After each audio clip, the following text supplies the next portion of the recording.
Welcome to EPG Pathshala. Today I am going to discuss about weather and climate under the paper atmospheric process. After studying this module, you shall be able to define weather and climate, differentiate between weather and climate, know about various elements of weather and climate, and about various factors that determine the weather and climate of place or a region, know about how weather and climate predictions are made and their major differences. Let's start with introduction. Earth's environment comprises of 5 important components: atmosphere, ocean, land surface, ice and snow surfaces, both land and ocean areas, and biosphere, both terrestrial and marine. Continuous interaction among these components determine the state and dynamic of our climate system and produce weather at any given place and time. Weather and climate determine the way people live at place, type of clothes they wear, kind of food they eat, or type of houses they build in to live. In fact, it is the climate that determines natural vegetation, ecosystem functioning, water supply, agriculture practices, comfort level, etc. factors which lead to development of general human or animal habits and habitats in that area.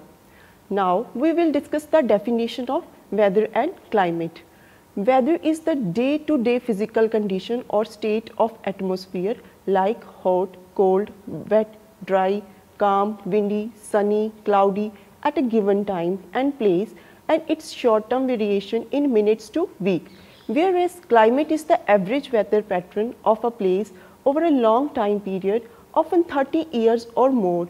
In more scientifically accurate way, climate is statistical description of weather pattern over a place in terms of the mean and its variability over a long time period.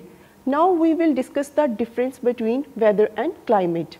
Weather and climate are two different meteorological terms that are related but not interchangeable. In day-to-day conversations, it is even common to see when the sudden changes occur in weather conditions like rain, temperature, etc. Some of us wrongly mention that climate has changed. Climate is what you expect and weather is what you get. In our day-to-day life, we often discuss a cold morning, a cloudy sky, a sultry afternoon or a warm evening. All these refer to weather condition of a given place at a given time. In most places, weather may changes from minute to minute, hour to hour, day to day and season to season. On the other hand, climate is the average of weather over a time and space. For example, in India, we can expect snow in the northernmost parts and Himalayan ranges during December to February, dry and hot during April to June over northwest and central parts of India. Rains in the most part of the country during the southwest monsoon season, June to September. This is a climate. Generally, the climate information of place include extreme values such as record high, low temperature or record amounts of rainfall. When you hear from your local weather agency saying today's maximum temperature hit record high, the agency is mentioning it based on its historical climate record of that place. Now we will discuss the element of weather and climate. Atmospheric variables that can be used in combination to describe weather and climate are called elements.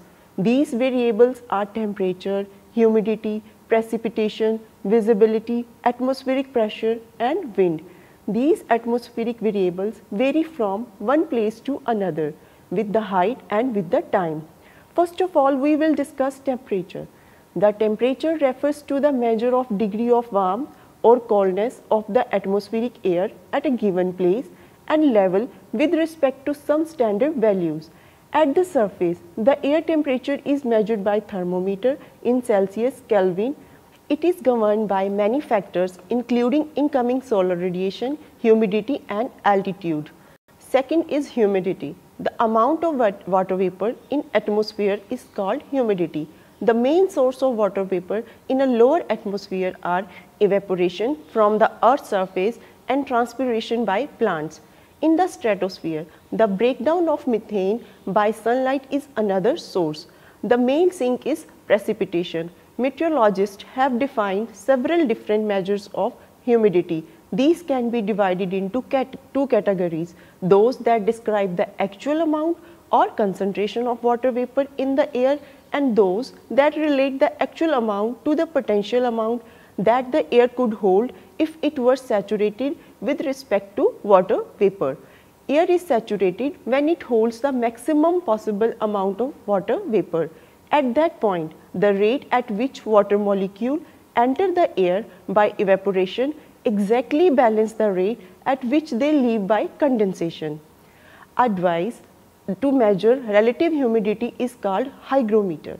The simplest hygrometer is a sling psychomotor, consists of two thermometers mounted together with handle attached on a chain. One thermometer is ordinary, the other has a clock wick over its bulb and it is called wet bulb thermometer. Third is precipitation. Precipitation is the condensed water vapor in the form of liquid or solid falling from air into the ground. Different forms of precipitations include rain, sleet, snow, hail, drizzle, plus a few less common occurrences such as eye pellets, diamond dust, fog precipitation and freezing rain. The total amount of precipitation that reaches the ground in a stated period is expressed in the term of vertical depth of water or water equivalent in the case of solid forms, to which it would cover the horizontal projection of the Earth's surface.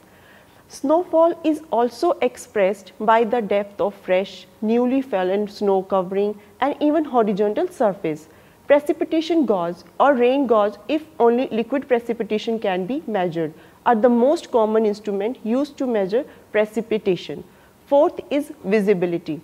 Visibility is a measure of horizontal opacity of the atmosphere at a point of observation, and it is expressed in the term of horizontal distance at which a person should be able to see and identify in the daytime a prominent dark object against the sky at horizons, at night a known preferably unfocused moderately intense light source.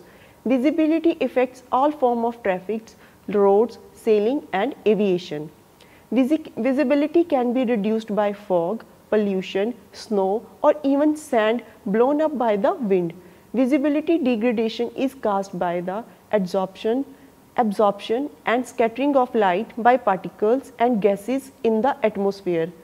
Many synoptic observing stations have sensors which provide a measurement of visibility.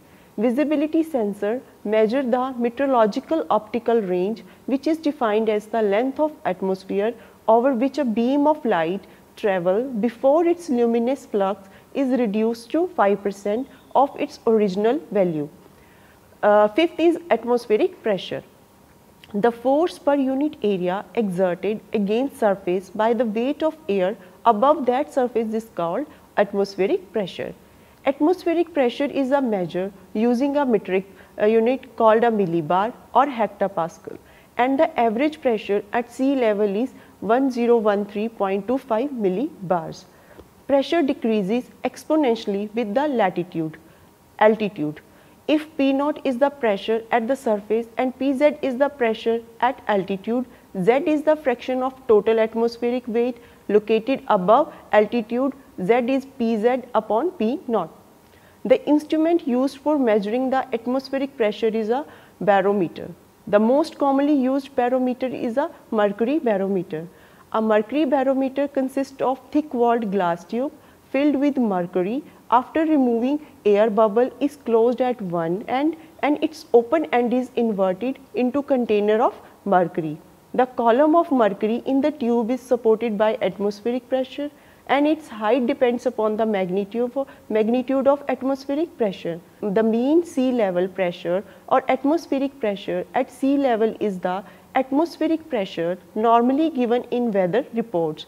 The average sea level pressure is 1013.25 hectopascal or MBR or 76 centimeters of mercury. Movement of air caused by difference in air pressure within the atmosphere is called wind. Air moves from high pressure areas to low pressure areas, and speed of the wind is directly proportional to the difference in the pressure. Wind is described with speed and direction. Wind direction is reported by direction from which it originates. For example, a westerly wind blows from west to the east. Wind direction is usually reported in cardinal direction or azimuth degree. For example, a wind coming from south is given as 180 degree, one from east is 90 degree. Meter per second is the standard SI unit commonly used for reporting and forecasting of wind speed. Another commonly used unit of wind speed in meteorology is knot, which is known as a unit. Anemometer is used to measure wind speed, and wind vane is used to measure wind direction. A typical wind vane has a pointer in front and fins in the back.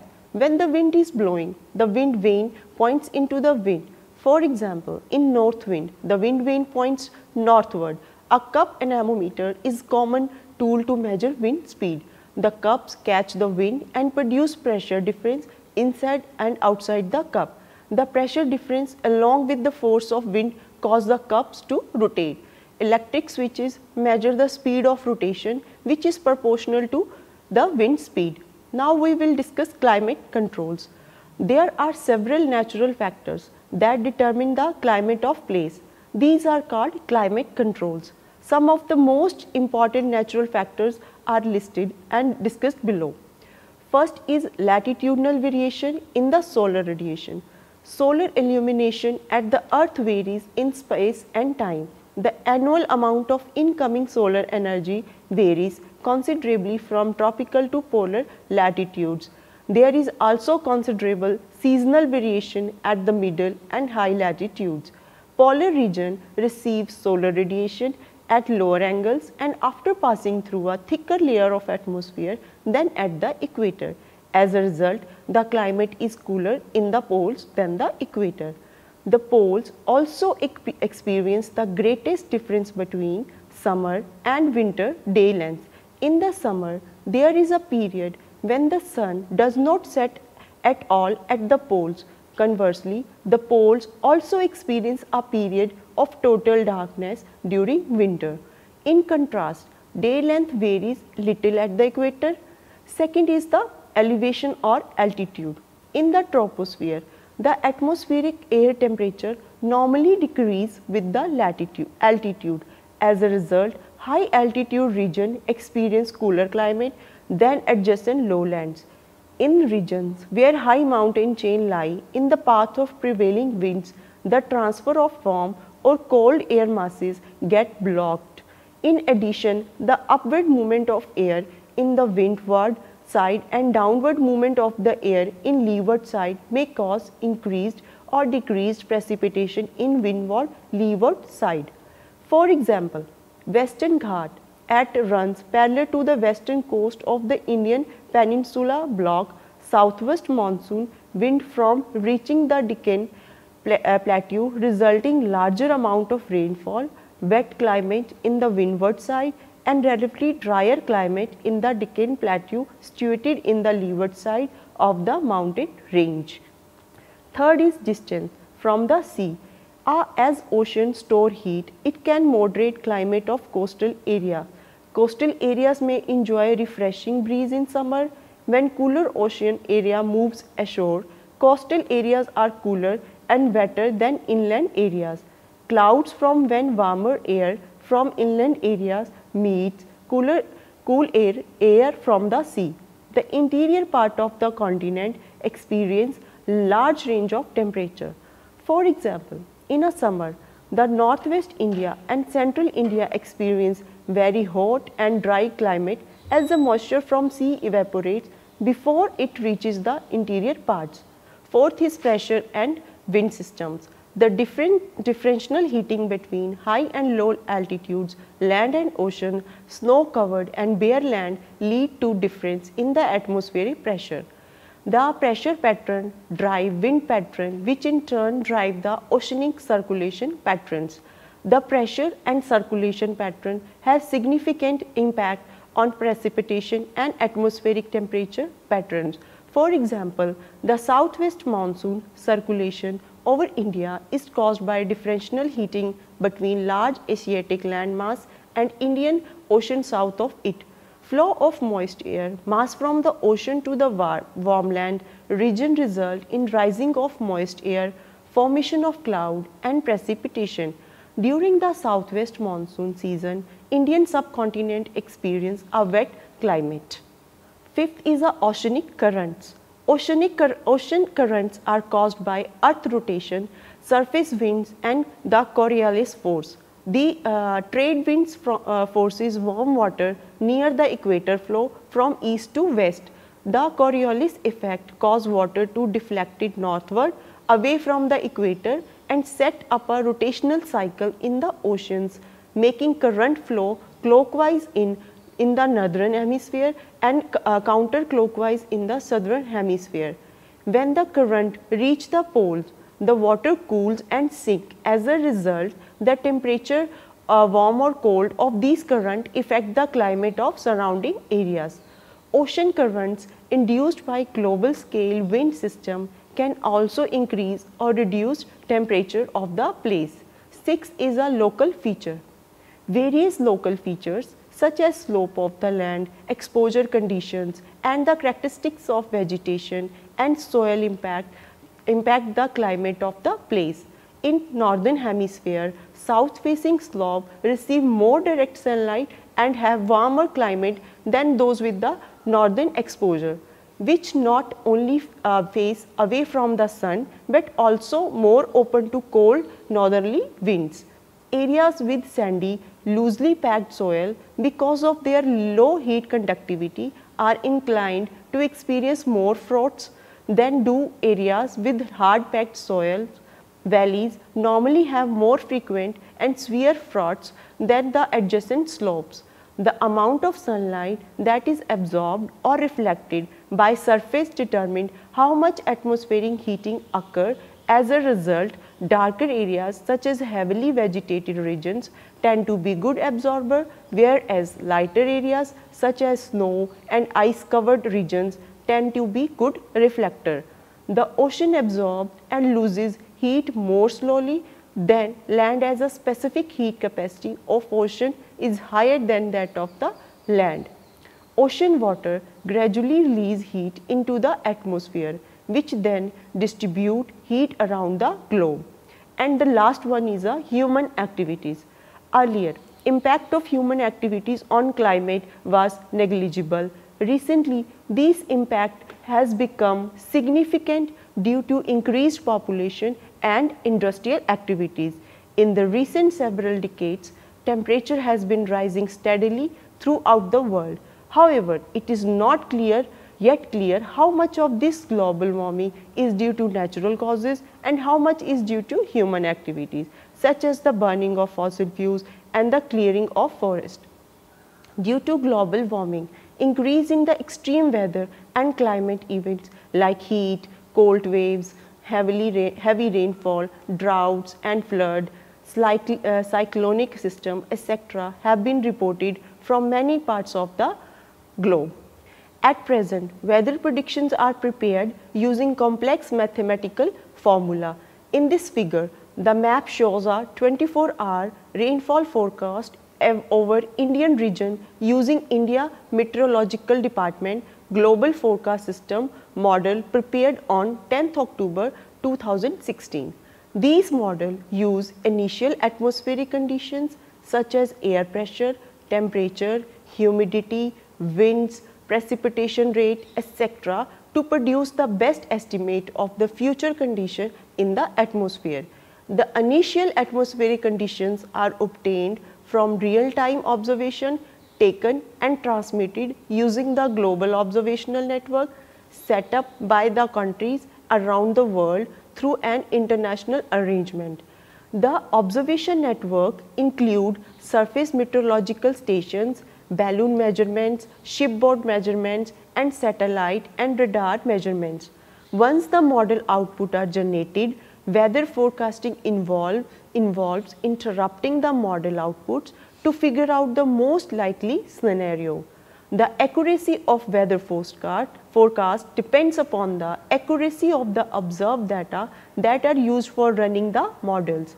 Capability of the model to stimulate the weather phenomena accurately, and skill and experience of the forecast.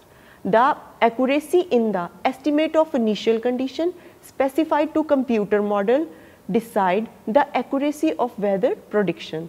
In spite of large size of current observational network, the observed data have several gaps as observations are made only for limited locations. Further, these measurements are only always perfectly accurate. As a result, this causes imperfection in the initial condition, which contribute some amount of uncertainty in the weather prediction, even if understanding of the physics of weather is perfect. Predictions of the weather just a week or two in advances, let alone decades, become highly problematic. As per the present capability, short-term weather forecasts are accurate only for around 5 to 10 days. Now, answers to the questions like how much warmer will the earth be 50 to 100 years from now, which part of the globe, ocean or land, southern or northern hemisphere, low or high latitudes will warm faster, how much more precipitation will be there, how much will sea level rise, are provided by climate prediction. Climate predictions provide a much longer term view and less concerned with exact time and place. It focuses on spatially and temporally average condition. Climate predictions are made using global climate models. The accuracy of the climate prediction depend upon the host of boundary conditions, many of which are linked to atmosphere energy. Boundary conditions are both natural and that influenced by human activities. Solar radiation and volcanic aerosols are natural boundary conditions. Human influenced boundary conditions include changes at the surface and changes in the atmosphere. At the surface, change in the land use like cutting of forest for pasture and crops modify the surface reflectivity and moisture, heat and momentum exchange between land and the atmosphere. In the atmosphere, the most important human influenced changes are those that affect greenhouse gases. The warming of Earth's surface is due to the presence of greenhouse gases in the atmosphere is known as greenhouse effect. However, due to the rapid increase in the emission of different greenhouse gases into the atmosphere over the past 2 centuries, primarily due to the burning of fossil fuels, has caused significant warming of global surface temperature in a recent decades. This is known as a global warming. Warming of air inside car parked in sunlight can be used as an analog example to understand the trapping of heat in the atmosphere by greenhouse gases. Sun's energy entering into the car through the windshield warmers the air inside and get trapped as a warm air cannot pass outside the car through the windshield, causing inside the car to warm up. Earth energy balance is also altered by human emission of atmospheric aerosols. The composition of aerosols and their distribution decide how they contribute to both warming and cooling of the climate. Now we summarize the chapter as weather is the instantaneous physical condition or state of the atmosphere at a given time and place, its short-term variation in minutes to the weeks. Climate is a statistical description of weather pattern over a region in terms of its mean and variability over a period of 30 years or more. Climate is what you expect, like a very hot summer, and weather is what you get, like a hot day with pop-up thunderstorm or a cool evening due to sudden summer rains. Atmospheric state variable or elements generally used to describe weather and climate over a place or a temperature, humidity, precipitation, visibility, atmospheric pressure and wind. These atmospheric variables vary from one place to another with height and with time. The climate of place is determined by influence of influence of several natural factors called climate controls. The climate is also influenced by human activities. However, it is not very clear how much of the climate variability is caused by natural factors and how much is caused by human activities. Weather prediction is an initial value problem or dependent on the three-dimensional real time observed values of atmospheric parameters such as temperature, wind, humidity, pressure, etc. that are specified in computer model to initiate the prediction. The more accurate the estimate of the initial condition, better the quality of forecast. Climate prediction is a boundary value problem or depends upon several boundary conditions, both natural and that influenced by human activities, many of which are linked to the atmosphere energy. Thank you.